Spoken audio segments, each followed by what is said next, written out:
Do What Thou Wilt should be the whole of the law. Freder Oz again, and this is the next installment in the Lege Lebellvm series, and this is 3 of life.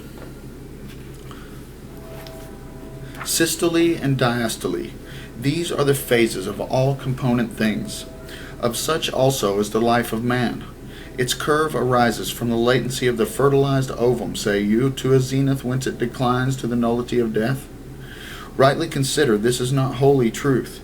The life of man is but one segment of a serpentine curve which reaches out to infinity, and its zeros but mark the changes from plus to minus, and from minus to plus, coefficients of its equation.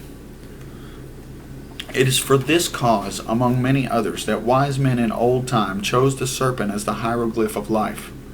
Life, then, is indestructible as all else is. All destruction and construction are changes in the nature of love, as I have written to you in the former chapter proximate. Yet even as the blood in one pulse throb of the wrist is not the same blood as that in the next, so individuality is in part destroyed as each life passeth, nay, even with each thought. What then maketh man, if he dieth and is reborn a changeling with each breath? This, the consciousness of continuity given by memory, the conception of his self as something whose existence, far from being threatened by these changes, is in verity assured by them. Let then the aspirant to the sacred wisdom consider his self no more as one segment of the serpent, but as the whole. Let him extend to his consciousness to regard both birth and death as incidents trivial as systole and diastole of the heart itself, and necessary as they to its function. To fix the mind in this apprehension of life, 2 modes are preferred. As preliminary to the greater realizations to be discussed in their proper order, experiences which transcend even those attainments of liberty and love of which I have hitherto written, and this of life which I now inscribe in this my little book which I am making for you, so that you may come unto the great fulfillment. The first mode is the acquisition of the magical memory, so called, and the means is described with accuracy and clearness in certain of our holy books. But for nearly all men this is found to be a practice of exceeding difficulty. Let then the aspirant follow the impulse of his own will in the decision to choose this or no. The second mode is easy, agreeable, not tedious, and in the end as certain as the other. But as the way of error in the former lieth in discouragement, so in the latter are you to beware of false paths. I must say indeed generally of all works that there are 2 dangers, the obstacle of failure and the snare of success. Now this second mode is to dissociate the beings which make up your life. Firstly, because it is the easiest, you should segregate that form which is called the body of light, and also by many other names, and set yourself to travel in this form, making systematic exploration of those worlds which are to other material things what your own body of light is to your own material form. Now it will occur to you in these travels that you come to many gates which you are not able to pass. This is because your body of light itself is as yet not strong enough, or subtle enough, or pure enough. And you must then learn to dissociate the elements of that body by a process similar to the first, your consciousness remaining in the higher and leaving the lower. In this practice do you continue, bending your will like a great bow to drive the arrow of your consciousness through heavens ever higher and holier.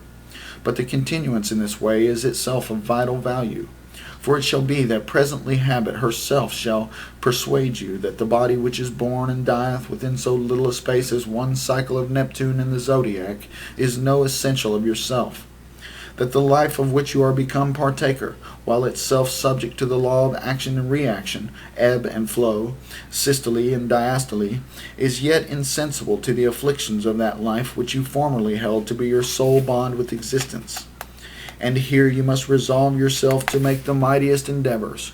For so flowered are the meadows of this Eden, and so sweet the fruit of its orchards, that you will love to linger among them, and to take delight in sloth and dalliance therein. Therefore I write to you with energy that you should not do thus to the hindrance of your true progress, because all these enjoyments are dependent upon duality, so that their name is sorrow of illusion, like that of the normal life of man, which you have set out to transcend.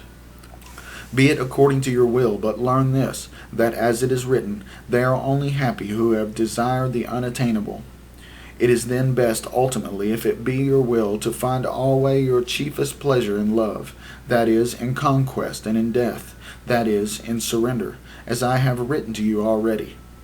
Thus then you shall delight in these delights aforesaid, but only as toys, holding your manhood firm and keen to pierce deeper and holier ecstasies without arrest of will.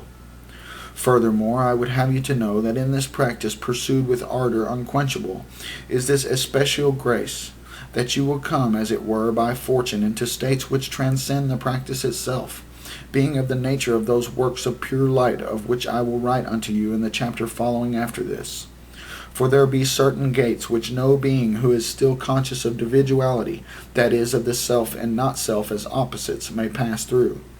And in the storming of those gates by fiery assault of lust celestial, your flame will burn vehemently against your gross self, though it be already divine beyond your present imaging, and devour it in a mystical death, so that in the passing of the gate all is dissolved in formless light of unity.